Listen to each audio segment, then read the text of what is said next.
Hello, you're listening to Nick RP Green, no internet pseudonyms here, what you see is what you get. Recording on the 26th of April 2012, and today I'm going to be talking about Sonic the Hedgehog 4 Episode 2. Sega! On Saturday, something went rather wrong for Sega and Steam. If you haven't already heard the news, Steam users who had pre-ordered Sonic the Hedgehog 2 Episode 4 were treated to a beta release of the game, accidentally. The Beta 8 release, reportedly a buggy and unfinished version of the game, was pulled off the site by Sega by the end of the day, but many surprised gamers who gained the access have posted several videos and screenshots. In particular, YouTuber Shadow of Rookie recorded a complete run-through of all of the game on the beta and released the footage on his channel. Other players have spoken about the gameplay and specifically on how the world-famous Blue Hog handles. Most notably, it appears that the beta did contain a complete build of the game, with all levels and special stages supposedly present.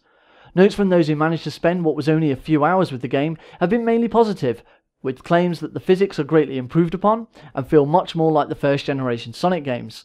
Momentum is supposedly not lost from jumping and is gained slightly when rolling, making the Mega Drive Genesis feel even more present. And reports also claim that Tails and Sonic make a much more dynamic and equal team than their partnerships in Sonic 2 and 3. Now, I've been meaning to do a talk on Episode 2 for a while, and this news puts the game even more in the spotlight for discussion. As you probably realised from my Sonic Generations video, I'm a pretty big Sonic fan, particularly of Generations. However, I did raise issues with Sonic the Hedgehog 4 Episode 1. I've been playing Episode 1 recently, and I really don't like it. The feel of it is terrible, and quite honestly, the graphics look like the game is a fan-made Flash game on the internet. The texture qualities are very high, but the feel of this awkward-looking Sonic in a world with a much plainer-looking art style made the playable character and objects he was interacting with look really out of place with the environments around him. The music wasn't particularly memorable, which was a real shame, as the music in Sonic is something I have felt have been particularly strong in every game, even the ridiculously awful Sonic the Hedgehog 2006. On the other hand, the 2D Sonic levels in Generations were an absolute treat. Controlling Sonic felt very natural, and his movement through the levels was reasonably fluid and fast. The graphics looked great, building on the same graphics that they used for the 3D sections. And the music... well, you already know how I felt about the music from my Generations video, but the music was fantastic. It was awesome. It's the best thing about the game. I love the music so much, and the 2D remixes, some of the 3D ones were awesome. Like the City Escape one was just awesome, and the Rooftop Run one was also really cool. And I could talk about the music for Sonic Generations all day long, but that's not what I'm here to talk about today. Going back onto Sonic Episode 1, it would be unlikely that I would have been interested in Episode 2 after my experiences with Episode 1, but with Generations being released in between the two games, I'm really interested now, and I hope Sonic Team use what they've learned from the 2D sections of Generations to make Episode 2 much, much better. So how do the early impressions of Episode 2 compare? In this analysis, I have watched the trailers and official interviews with production staff, but as far as the beta is concerned, I have only watched 3 videos by Shadow of Rookie. The 2 videos suggested by gaming website Co-Optimus as being relatively spoiler-free of the first stage Sylvania Castle Act 1 and the first Metal Sonic stage, episode Metal Act 1 Mad Gear, as well as Shadow of Rookie's run of Special Stage 1. Whilst this doesn't allow for the largest of analysis, it keeps Sonic the Hedgehog 4 Episode 2 almost spoiler-free for myself. I have no intentions of watching the other videos, as I'd like to see the levels when I first play through them myself. Please respect that decision when you make any responses to this video. The initial concepts at play look very promising. The introduction of Tails, whilst an obvious nostalgia and natural progressing point with the series, seems to be quite engaging. The gameplay trailer shows off the actions of Sonic's furry sidekick, and it certainly looks as though he has much more to do than in his first 2 appearances. The ease at which Tails moves in to carry Sonic and fly look incredibly slick, and suggesting that more control is made over Tails, with designated buttons for Tails on Player 1's control scheme, an addition that will make Tails far more usable in a single-player game than he was in Sonic 2 and 3, where any action for Tails was made using a second pad. Whilst that made co-op play available and reasonably fun, it made using Tails in a single-player game very awkward, but the trailer suggests that using Tails in Episode 2 will be far easier. The trailer also suggests a double spin dash maneuver, which was revealed to be a more powerful attack used to break down walls and move quicker through snowy areas. Reports from the leaked beta suggest the above suggestions to be true. with Tails being able to pan the camera, activate combination moves just like Sonic can, and fly without Sonic there. Notes also claim that Tails can be controlled with the D-pad, suggesting a great deal of control over Tails at the same time as controlling Sonic. The suggestion that Sonic's leadership in the relationship isn't as big, however, appears to be quashed slightly, with footage showing a familiar Tails lagging behind and getting lost, though admittedly catching up again relatively quickly. The concept of Episode Metal was first announced during a GameSpot interview with Sega brand manager Ken Barlow. The idea stems from fans eager to see a repeat of the lock-on technology that featured in Sonic & Knuckles, where a player could insert Sonic 2 or 3 into the Sonic & Knuckles cartridge, and in the case of Sonic 2, simply play through the game as Knuckles, whilst in Sonic 3, it essentially put the two games together in what was the complete Sonic 3 and Knuckles game and story, which in my opinion, apart from Generations, is the best Sonic game. With Episode Metal, Barlow explains that the players who own both Episode 1 and 2 will automatically gain access to Episode Metal, free of charge, and this sees the player take control of Metal Sonic in a reworked version of 4 of Episode 1's stages. In a time where debates over pricing of downloadable content, and even more so this outcry about Day 1 and on-the-disc DLC, it is so refreshing to see a company releasing free content to its consumers, and the price of having to own both Episode 1 and 2 is completely justifiable. This idea of seeing a new story that links Sonic CD with Episodes 1 and 2 and give more background on Metal Sonic's role in the Sonic world is a fantastic endeavour, and it has clearly been done to reward the fanbase that has stood by Sonic for over 2 decades. From the Metal Sonic gameplay in the trailer, not much can be said about what the bonus episode will deliver. However, from the footage of the leaked beta, I must say I'm a bit disappointed. Whilst there certainly are new scenes and new sections of levels, and the graphics and gameplay look very good for Metal Sonic, they don't look unique. His moveset, speed, jump and other capabilities appear to be identical to Sonic's, suggesting that it is simply the same model, but with a different skin. Obviously, without being able to play this for myself, I cannot be 100% certain of this, but it certainly seems to be the case from what's on show. Whilst there's this, and the fact that unlike Sonic and Knuckles, where the add-on made a massive impact for 3, as well as being able to play as Knuckles as an additional character for Sonic 2, this extra content does not allow the player to play as Metal Sonic in Episode 2, nor does it affect Episode 2 in any way. What we must remember is that this is free content that we should be extremely grateful to Sonic Team for including. Even if Metal Sonic is just a reskin of Sonic, there definitely is new content and new surprises involved. The inclusion of a Sonic 2 style special stage will no doubt warm the hearts of many a Sonic fan, considering the Sonic 2 special stages were regarded by many as the best of the Mega Drive and Genesis series.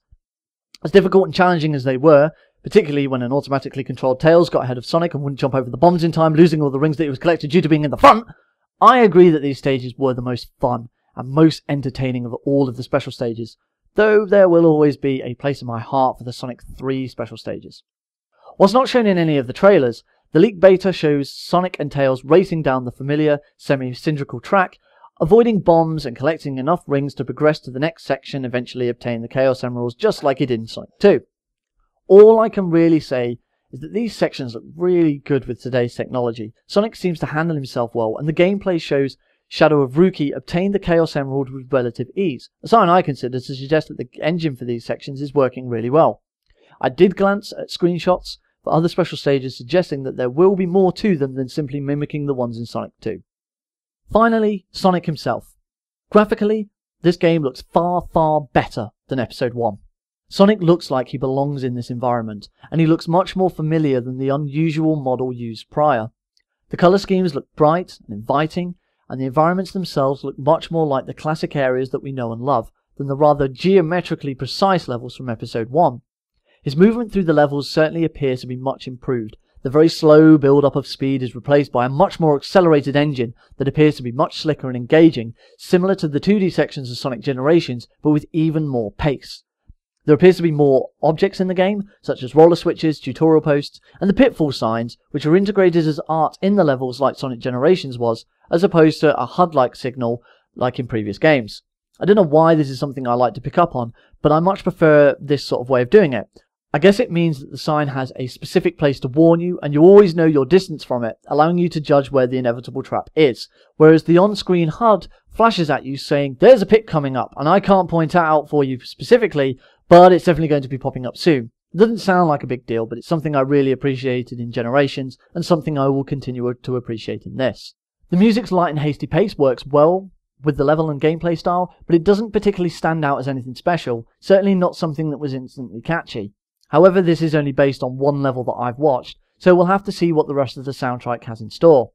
One thing I did notice though is a return of the Sonic 3 style 1-up jingle, which sounds really cool, as opposed to the alternative jingle that replaced it in Sonic 3 and Knuckles due to licensing issues with one of Sonic 3's music developers, a Mr. Michael Jackson.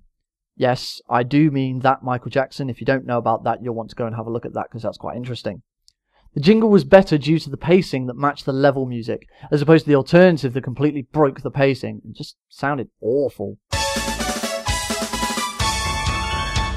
What was that? That sounded awful. Now that sounded better. If you played Sonic 3 and Sonic and Knuckles, you may know what I'm talking about, but if you didn't, just trust me when I say that that is a good thing. Whilst the screen looks very active, with different sections having the camera change to accommodate for the on-screen action, unfortunately, of all of the footage I've seen so far, both from the trailers and the beta footage, it suggests that Sonic Team has ignored what was for me the biggest gripe about Episode 1, which for those of you who watched my first video of Sonic Generations may remember, Sonic is still placed right in the middle of the screen. The camera at most times is far too zoomed in, giving you less of the surrounding area to view at any one time, and that is made worse by the fact that Sonic is slap bang in the centre. Well, he's not actually slap bang in the centre, he's further to the right of the centre than he is to the left. With very little space between him and the edge of the screen he is heading towards, this means, of course, it is very difficult to judge what Sonic is running into.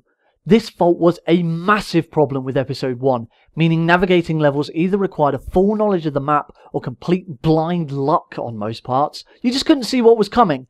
They fixed this so nicely in Generations. Sonic was placed left of the centre and the standard camera was relatively zoomed out. This gives you a very large field of view to see what is approaching and gives you plenty of time to react accordingly. But with Sonic 4 Episode 1, and unfortunately by the looks of things Episode 2 as well, this is just not the case. You have a mere split second to react to obstacles, and you can clearly see points in Shadow of Rookie's Run where this becomes a problem, missing jumps and other obstacles. This is clearly a lesson that at this stage in the game's development, Sonic Team hasn't learnt from Generations, and it's one that drastically needs fixing, else this game will not work. A game involving so much speed requires the player to have a certain amount of foresight. The signs and button prompts have proven to be extremely useful in this case, but without the basic element of the camera being fixed, Sonic the Hedgehog 4 Episode 2 will fail just like Episode 1 did.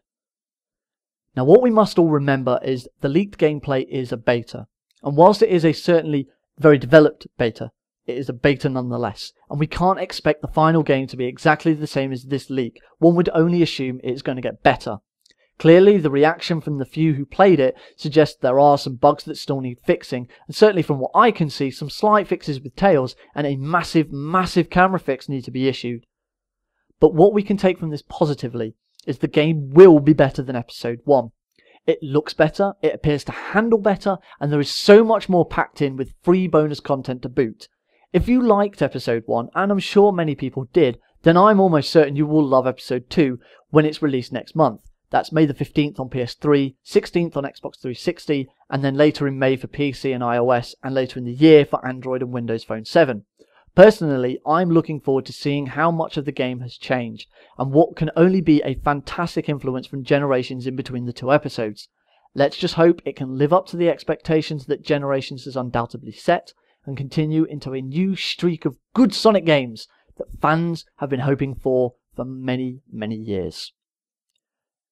That's my views on Sonic 4 Episode 2. Thank you for listening. Subscribe if you like what you've heard, and I will see you next time.